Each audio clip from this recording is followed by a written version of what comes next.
Hello everyone, இன்றைக்கி வந்துட்டு நம்ம சி ப்ரோக்ராமிங்கில் லூப்பிங் பற்றி பார்க்க போகிறோம். லூப்பிங் வந்து எதுக்காக நம்ம யூஸ் பண்ணுவோன்னா, ஒரு டாஸ்க்கை ரிப்பீட்டிவாக பண்ணுறதுக்காக யூஸ் பண்ணுவோம். இப்போ வந்து entry control and exit control சொல்லிட்டு 2 டைப் இருக்குது. ஓகேவா?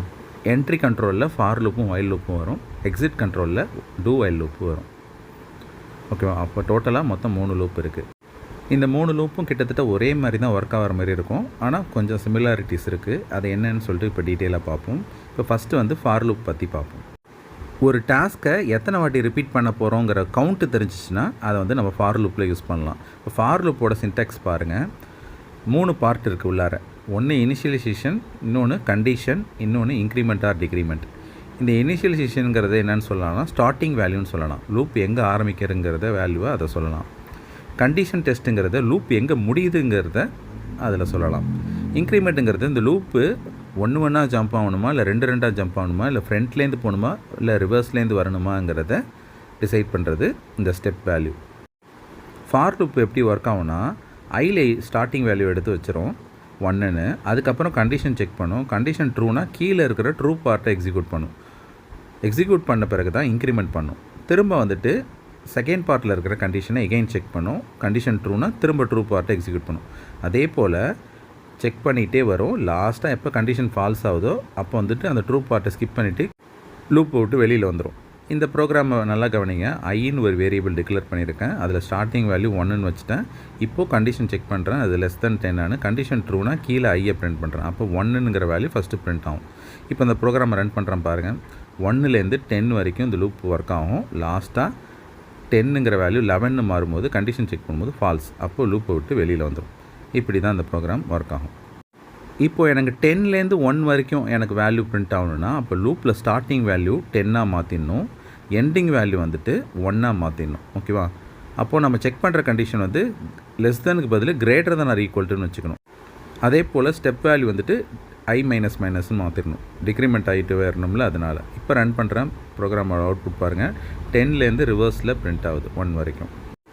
இப்போ நம்ம ப்ரோக்ராமில் பிரிண்ட் அப் ஸ்டேட்மெண்ட்டில் /n கொடுத்துருக்கோம். அதனால தான் நெக்ஸ்ட் லைனில் பிரிண்ட் ஆகுது. நமக்கு ஒரே லைன்லேயே ஸ்பேஸ் விட்டு பிரிண்ட் ஆகணுன்னா நம்ம வந்துட்டு /nக்கு பதில் /t யூஸ் பண்ணிக்கலாம். /tங்கிறது ஹரிசாண்டல் டேப் ஸ்பேஸ்னு சொல்லுவாங்க. இப்போ நம்ம அவுட்புட் வந்து பார்த்திங்கன்னா ஹரிசாண்டல் டைரெக்ஷனில் வேல்யூஸ் எல்லாம் இந்தமாரி அவுட்புட்டில் பிரிண்ட் ஆகும். இப்போது 1லேருந்து 10 வரைக்கும் உள்ள நம்பரை பிரிண்ட் பண்ணுறது, இல்லை 10லேருந்து 1 வரைக்கும் உள்ள நம்பரை ரிவர்ஸில் பிரிண்ட் பண்ணுறது எல்லாத்துக்குமே லூப்பில் இருக்கிற ஐயில் தான் அந்த வேரியபிள்ஸோட வேல்யூ எல்லாம் வருது. அதனால் ஐயை பிரிண்ட் பண்ணிகிட்டே இருந்தோம். இப்போது நமக்கு ஒரு நேமை பிரிண்ட் பண்ணணும், ஏதாச்சும் ஒரு சென்டென்ஸை பிரிண்ட் பண்ணணும் அப்படின்னா அதை ரிப்பீட்டடாக பண்ணோன்னா இதே லூப்பை நம்ம அப்படியே வச்சுக்கிட்டு ஐ பிரிண்ட் பண்ணுறப்போ ஐக்கு பதில் டபுள் கோட்ஸில் ஏதாச்சும் ஒரு நேமோ இல்லை ஒரு சென்டென்ஸோ நம்ம கொடுத்துக்கலாம். இப்போ ஃபார் எக்ஸாம்பிள் நான் சி ப்ரோக்ராம் கொடுக்குறேன். இப்போ இந்த சி ப்ரோக்ராமுங்கிற வேர்டு எனக்கு 10 டைம்ஸ் பிரிண்ட் ஆகும். ஓகேவா? இப்போது அது நியூ லைனில் பிரிண்ட் ஆகும்னா /nங்கிறது கொடுத்துக்கலாம் லாஸ்ட்டாக. ஆனால் லாஸ்ட்டாக ஐயை பிரிண்ட் பண்ண தேவையில்லை. ஐயில் தான் வந்து பார்த்திங்கன்னா அந்த 1 2 3ங்கிற நம்பர் ஜென்ரேட் ஆகும். அந்த 1 2 3ங்கிற நம்பர் நம்ம பிரிண்ட் பண்ணணுன்னா தான் ஐயை பிரிண்ட் பண்ணணும். அது நமக்கு தேவையில்லைன்னா ஒரு நேம் மட்டும் 10 வாட்டி இந்தமாதிரி ரிப்பீட்டடாக நேம் பிரிண்ட் ஆகிட்டே இருக்கணும்னா அந்த லூப்புக்கு கீழே பிரிண்ட்அப் ஸ்டேட்மெண்ட் போட்டாலே போதுமானது. அந்த பிரிண்ட்அப்பில் டபுள் கோட்ஸில் அந்த நேமை கொடுத்தாலே போதுமானது. இப்போ இந்த ப்ரோக்ராமை ரன் பண்ணுறேன். அவுட்புட்டை பாருங்கள். 10 டைம்ஸ் சி ப்ரோக்ராம் அப்படின்னு பிரிண்ட் ஆகிருக்கு. இப்போ இந்த சி ப்ரோக்ராமை நீங்கள் 50 டைம்ஸ் பிரிண்ட் பண்ணணுன்னா அந்த எண்டிங் வேல்யூ 10க்கு பதில் 15 போட்டிங்கன்னா உங்களுக்கு 50 டைம்ஸ் இந்த சி ப்ரோக்ராமுங்கிறது பிரிண்ட் ஆகும். ஓகேவா? இப்போ நெக்ஸ்ட்டு வந்துட்டு ஃபஸ்ட்டு பார்த்தோம்ல 1லேருந்து 10 வரைக்கும் உள்ள நம்பரை பிரிண்ட் பண்ணுறது. அதிலே இப்போ ஈவன் நம்பர் மட்டும் எப்படி பிரிண்ட் பண்ணுறதுங்கிறது பார்ப்போம். ஒரு நம்பர் ஈவனாக இல்லையாங்கிறது நமக்கு எப்படி தெரியும்? 2 4 6 8 எல்லாத்துக்கும் வந்து டிஃப்ரென்ஸ் வந்து பார்த்திங்கன்னா 2 தான் இருக்கும். ஓகேவா? அப்போது ஒரு நம்பரை 2ஆல் டிவைட் பண்ணி ரிமைண்டர் 0 வந்துச்சுன்னா அந்த நம்பரை வந்துட்டு நம்ம ஈவன் கன்சிடர் பண்ணலாம். ஃபார் எக்ஸாம்பிள் நீங்கள் 2 டிவைட் பண்ணுங்கள் பாருங்கள். 2ஆல் ரிமைண்டர் 0 தான் வரும். 4 2ஆல் டிவைட் பண்ணி பாருங்கள், ரிமைண்டர் 0 தான். 6 2ஆல் டிவைட் பண்ணி பாருங்கள், ரிமைண்டர் 0 தான். சி ப்ரோக்ராமிங்கில் ரிமைண்டர் கண்டுபிடிக்கிறதுக்கு நம்ம % சிம்பிள் யூஸ் பண்ணணும். அப்போது ஐயில் தான் எல்லா வேல்யூ 1 வரப்போகுது. அப்போது ஐயை 2ஆல் டிவைட் பண்ணி ஈக்குவல் டு 0 செக் பண்ணுறோம்.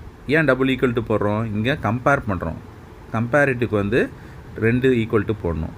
அசைன்மெண்ட்டுக்கு தான் 1 ஈக்குவல் டு போடணும். ஓகேவா? இப்போ I percentage 2 double equal to 0ன்னு போட்டுட்டு நீங்கள் ஐயை பிரிண்ட் பண்ணிட்டு ப்ரோக்ராமை ரன் பண்ணி பார்த்தீங்கன்னா உங்களுக்கு 2, 4, 6, 8, 10 அப்படிங்கிற அவுட்புட்டு வரும். ஓகேவா? இப்போ ஒரு நம்பர் ஆட் நம்பராக இல்லைங்கிறது எப்படி செக் பண்ணுவோம்? நம்ம ஈக்குவல் டு 0க்கு பதில் நாட் ஈக்குவல் டு 0ன்னு போடலாம். அப்படி இல்லைனா ஈக்குவல் டு 1. இப்போ 3ஐ 2ஆல் டிவைட் பண்ண பாருங்கள், ரிமைண்டர் 1 வரும். ஓகேவா? அப்போது ஈக்குவல் டு 1ன்னு செக் பண்ணோன்னா நமக்கு ஆட் நம்பர் கிடச்சிரும். ஓகேவா? அல்லது நம்ம நாட் ஈக்குவல் டு 0 கூட செக் பண்ணி பார்க்கலாம். நாட் ஈக்குவல் டு 0னா ஒவ்வொரு வேல்யூவும் டிவைட் பண்ணும்போது 0 வரலையான்னு செக் பண்ணுறோம். ஓகேவா? ரிமைண்டர் 0 வரலைன்னா அது ஆட் நம்பர் அப்படின்னு டிசைட் பண்ணிடலாம். இப்படி கொடுத்தாலும் நமக்கு ப்ரோக்ராமில் அவுட்புட்டு கரெக்டாக வரும். இப்போ பாருங்கள், அதே போல் நமக்கு கரெக்டாக பிரிண்ட் ஆகுது. இந்த ஈவன் ஆர் ஆட் வந்துட்டு பார்த்திங்கன்னா இந்த இஃப் கண்டிஷனில் செக் பண்ணாமல் இன்னொரு விதமாக ஷார்ட்கட்டில் பண்ணலாம். அதாவது லூப்பில் அந்த ஸ்டெப் வேல்யூ இருக்குல்ல, இன்க்ரிமெண்ட் ஆர் டிக்ரிமெண்ட் வேல்யூ, அதில் வந்துட்டு I ஈக்குவல் டு I+2ன்னு மாற்றிடுங்க. அந்த I++-ஐ இப்போது ரெண்டு வேல்யூவாக அது இன்க்ரிமெண்ட் ஆகிட்டு போகும். இப்போ ஸ்டார்டிங் வேல்யூ 1ன்னு வச்சுருக்கேன். இப்போது 2 இன்க்ரிமெண்ட் பண்ணோன்னா 3ன்னு வரும். அடுத்த 2 இன்க்ரிமெண்ட் பண்ணோன்னா 5ன்னு வரும். இப்போ அவுட்புட்டை பாருங்கள், 1, 3, 5, 7, 9 கரெக்டாக வந்துருச்சா? இதே லூப்பில் நம்ம ஐயில் ஸ்டார்டிங் வேல்யூ 1க்கு பதில் 2ன்னு மாற்றிட்டிங்கன்னா ஈவன் நம்பர் பிரிண்ட் ஆகும். ஃபஸ்ட்டு வேல்யூ 2ன்னு வச்சிட்டோன்னா நெக்ஸ்ட்டு 4ன்னு வரும், அடுத்து 6ன்னு வரும், அடுத்து 8ன்னு வரும், அடுத்து 10ன்னு வரும். ஓகேவா? இந்த மாதிரியும் ஷார்ட்டாக வந்துட்டு நம்ம பண்ண முடியும். நம்ம லாஸ்ட் வீடியோவில் இஃப்பை பற்றி பார்த்துருந்தோம். இந்த வீடியோவில் லூப்பை பற்றி பார்த்துட்ருக்கோம். இப்போ இஃப்பை வந்து லூப்புக்குள்ளார எப்படி யூஸ் பண்ணுறதை பற்றியும் பார்த்துட்ருக்கோம். இதே போல் நீங்கள் நிறைய கண்டிஷன் ஏதாவது லூப்பில் நடக்கும்போதும் செக் பண்ணிக்கிறதுக்கு இந்த இஃப்பை வந்து யூஸ் பண்ணிக்கலாம். ஃபார் எக்ஸாம்பிள், ஒரு நம்பர் வந்துட்டு 3ஆலையும் டிவைட் ஆகணும், 5ஆலையும் டிவைட் ஆகணும். அந்த நம்பரை மட்டும் எனக்கு பிரிண்ட் பண்ணுங்கள் அப்படின்னு சொல்கிறோம். இப்போ எக்ஸாம்பிளுக்கு பாருங்கள், 15ங்கிற வேல்யூ வந்து 3ஆலையும் டிவைட் ஆகும், 5ஆலையும் டிவைட் ஆகும். அதே போல் 30ங்கிற வேல்யூ 3ஆலையும் டிவைட் ஆகும், 5ஆலையும் டிவைட். இதே போல் நிறையா வேல்யூ வந்து பார்த்திங்கன்னா 3ஆலையும் டிவைட் ஆகும், 5ஆலையும் டிவைட் ஆகும். அந்தமாரி வேல்யூவை மட்டும் எனக்கு பிரிண்ட் பண்ணணும். இஃப்பில் வந்துட்டு 2 கண்டிஷன் போடணும். I percentage 3 double equal to 0 and I percentage 5 double equal to 0. இதை நீங்கள் போட்டுட்டிங்கன்னா இப்போ 1 to 10ல் தான் லூப்பில் ஸ்டார்டிங் வேல்யூ எண்டிங் வேல்யூ இருக்குது. அப்போது எந்த நம்பருமே நமக்கு வந்துட்டு ரெண்டுமே டிவைட் ஆகாது. அதனால் எண்டிங் வேல்யூவை 20ன்னு மாற்றிக்கோங்க.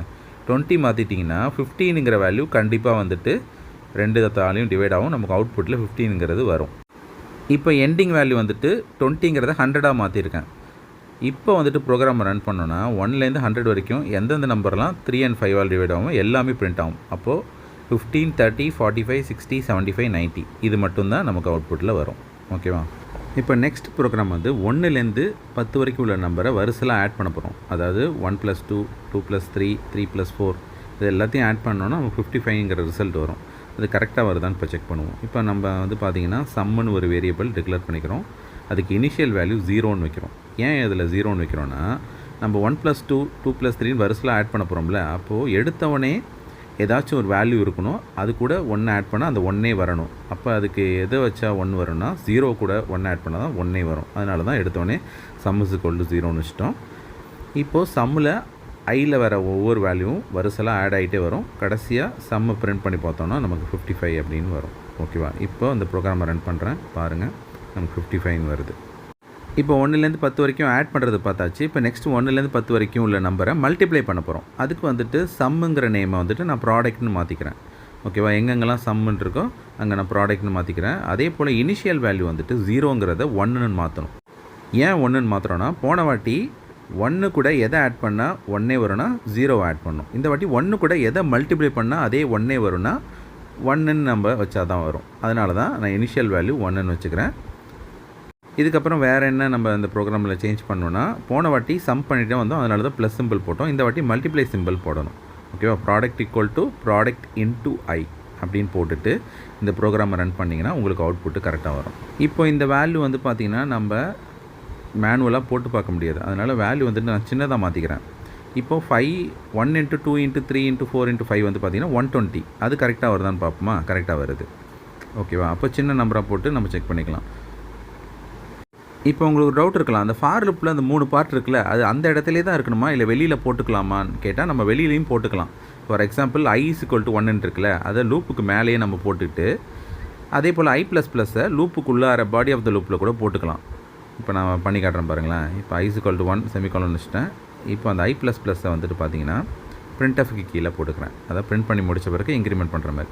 இப்போ body of the loop 2 line இருக்குது, அதனால் கர்லி பிரேஸ் போட்டுக்கிறேன். ஓகேவா? இப்போது இந்த ப்ரோக்ராம் ஒர்க் ஆகுமான்னு கேட்டால் கண்டிப்பாக ஒர்க் ஆகும். இப்போ இந்த ப்ரோக்ராமை ரன் பண்ணுறேன் பாருங்கள், எந்த ஒரு எரர் இல்லாமல் அதே போல நமக்கு அவுட்புட்டில் பிரிண்ட் ஆகுது. ஆனால் நீங்கள் நல்லா கவனித்து பாருங்கள், ஃபார் லூப்பில் அந்த செமிகோலன் ஃப்ரண்ட்லேயும் பேக்லேயும் வச்சுருக்கேன் பாருங்கள், அதை நம்ம எடுத்துட்டோன்னா ப்ரோக்ராம் நமக்கு அவுட்புட் வராது. அது இருந்தால் மட்டும்தான் கரெக்டாக நமக்கு ஒர்க் ஆகும். ஓகேவா? அப்போது நம்ம சின்டாக்ஸை வந்து நம்ம எப்போதுமே மாற்றவே கூடாது. சின்டாக்ஸில் ஏதாவது சேஞ்சஸ் இருந்துச்சுன்னா நமக்கு அவுட்புட் வராது. இப்போ நான் வந்துட்டு ஸ்டார்டிங் வேல்யூவை லூப்புக்கு வெளியில் போட்டு செமிகோலன் மட்டும் இங்கே வச்சுட்டு கண்டிஷனை செக் பண்ணுறேன். அதே போல் இன்னொரு செமிகோலன் வச்சுட்டு எண்டிங் வேல்யூ அங்கே போடாமல் லூப்பு பாடி ஆஃப் த லூப்பில் உள்ளே போட்டுக்கிறேன். இப்போ நமக்கு ஒர்க் ஆச்சு. நான் ஏன் உங்களுக்கு இந்த மாதிரி டிஃப்ரெண்ட்டாக ரன் பண்ணி காமிச்சேன்னா, இப்போ நெக்ஸ்ட்டு நம்ம பார்க்க போகிற லூப் வந்து வைல் லூப்பு. வைல் லூப்போட சின்டெக்ஸ் வந்து பார்த்திங்கன்னா இதே போல் தான் இருக்கும். ஓகேவா? அதனால தான் நான் வந்துட்டு ஜஸ்ட் வந்துட்டு ஃபார் லூப்பு வைல் லூப் மாதிரி ஒர்க் பண்ணி காமிச்சேன். இப்போ இந்த ஃபாருங்கிற இடத்துல வைல்னு மாற்றுறேன். அந்த செமிகோலன்லாம் எடுத்து விட்டுட்டேன். எடுத்துகிட்டு இப்போ இந்த ப்ரோக்ராமை ரன் பண்ணுறேன். உங்களுக்கு பாருங்கள் சக்ஸஸ்ஃபுல்லாக அவுட்புட். இப்போ வைல் லூப்பும் வந்து பார்த்திங்கன்னா ஃபார் லூப் போலவே சிமிலராக ஒர்க் ஆகும். ஆனால் வந்துட்டு ஒரே ஒரு டிஃப்ரென்ஸ் இருக்குது. என்னென்னா, ஃபார் லூப்பில் நம்பர் ஆஃப் கவுண்ட்டு கண்டிப்பாக தெரிஞ்சிடும். ஆனால் வைல் லூப்பில் அது அவசியம் கிடையாது. Till the condition is true. Condition ட்ரூவாக இருக்கிற வரைக்கும் அது ஒர்க் ஆகும். ஆனால் எப்போ அந்த லூப் ஸ்டாப் ஆகுங்கிறது நமக்கு தெரியாது. அதனால தான் பாருங்கள், சின்டாக்ஸில் கூட அவங்க ஸ்டார்டிங் வேல்யூ லூப்புக்கு மேலே அது போடவே இல்லை பாருங்கள். ஒன்லி லூப்பு ப்ராக்கெட்டில் கண்டிஷன் செக் பண்ணுறாங்க, உள்ள ஸ்டேட்மெண்ட் இருக்குது. ஓகேவா? அதே போல் இன்க்ரிமெண்ட் வேல்யூ கூட கீழே போடல பாருங்கள்.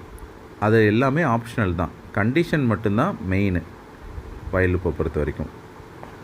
இப்போ எக்ஸாம்பிளுக்கு பாருங்கள், இந்த ப்ரோக்ராமை நான் ஜஸ்ட்டு வந்துட்டு அந்த இன்க்ரிமெண்ட் வேல்யூலாம் எடுத்துடுறேன். இன்க்ரிமெண்ட் வேல்யூலாம் ஆப்ஷனல் தான் சொன்னேன்ல, அதை உங்களுக்கு புரிய வைக்கிறதுக்காக இப்போ நான் என்ன பண்ணுறேன்னா, ஐயில் இனிஷியல் வேல்யூ 100ன்னு வச்சுட்டேன். அது not equal to 0 condition check பண்ணுறேன். அதுக்கப்புறம் ஐயை பிரிண்ட் பண்ணுறேன். கீழே வந்துட்டு I = I/10 அப்படின்னா என்ன அர்த்தம்னா, ஐயை 10ஆல் டிவைட் பண்ணி ஐயிலே வச்சிடுறேன். அப்போ 100ன்னு ஸ்டார்டிங்கில் ஐ இருந்துச்சுன்னா அதை 10ஆல் டிவைட் பண்ணால் 10ங்கிற வேல்யூ வரும் கோஷன்ட்டாக. அதை எடுத்து ஐயிலே வச்சிடுறேன். இப்போ திரும்ப வைல் லூப்பில் கண்டிஷன் செக் பண்ணோம், I not equal to 0 ட்ரூனா திரும்ப ஐயை பிரிண்ட் பண்ணும்போது நமக்கு 10 பிரிண்ட் ஆகும். திரும்ப ஐயை 10ஆல் டிவைட் பண்ணால் 10ஆல் டிவைட் பண்ணால் கோஷன்ட் வந்து 1. இப்போ 1ங்கிறது ஐயில் இருக்கும். இது போல் 0 ஆகிற வரைக்கும் இந்த லூப் ஒர்க் ஆகும். ஓகேவா? இதில் இன்க்ரிமெண்ட் வேல்யூங்கிறது ஒன்று இல்லவே இல்லை பாருங்கள்.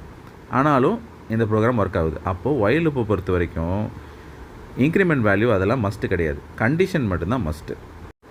இப்போ இந்த ப்ரோக்ராமோட அவுட்புட் பாருங்கள், 100, 10, 1 அதோட இந்த ப்ரோக்ராம் நின்றுச்சா? அப்போ இனிஷியலாக 100 இருக்குது, அடுத்து 10ஆல் டிவைட் பண்ணதும் அது 10ன்னு மாறிடுது, அந்த 10 பிரிண்ட் ஆகுது. அடுத்தது அதை 10ஆல் 10 டிவைட் பண்ணும்போது 1ன்னு மாறுது. அதுக்கப்புறம் நெக்ஸ்ட்டு 0ன்னு மாறும்போது லூப்பை விட்டு வெளில வந்துடுது. ஓகேவா? இந்த மாதிரி நீங்கள் ஐக்கு வேல்யூ வந்துட்டு 100க்கு பதில் 10,000, 1 lakh இந்த மாதிரி எது வேணாலும் கொடுத்து பார்த்துக்கலாம். நீங்கள் கொடுத்து பார்த்துட்டு ரன் பண்ணிங்கன்னா அந்த ஐயோட வேல்யூ 0 ஆகிற வரைக்கும் அந்த லூப்பு அப்படியே பிரிண்ட் ஆகிட்டே வரும். ஓகேவா? அப்போது எப்போ 0 ஆகுதுங்கிறது நமக்கே தெரியாது. ஓகேவா? நம்ம கொடுக்குற நம்பரை பொறுத்து ஒன்றா டிவைட் ஆகிட்டு வரும்போது அது ஒர்க் ஆகும். ஓகேவா? இதுதான் வந்து டில் த கண்டிஷன் இஸ் ட்ரூ. எப்போ ஃபால்ஸ் ஆகுதோ அப்போ வந்துட்டு லூப்பை விட்டு வெளில வந்துடும். ஓகேவா? இதுக்கு எத்தனை டைம் இது ஒர்க் ஆகுங்கிறது நமக்கு கவுண்ட்டு தெரியாது.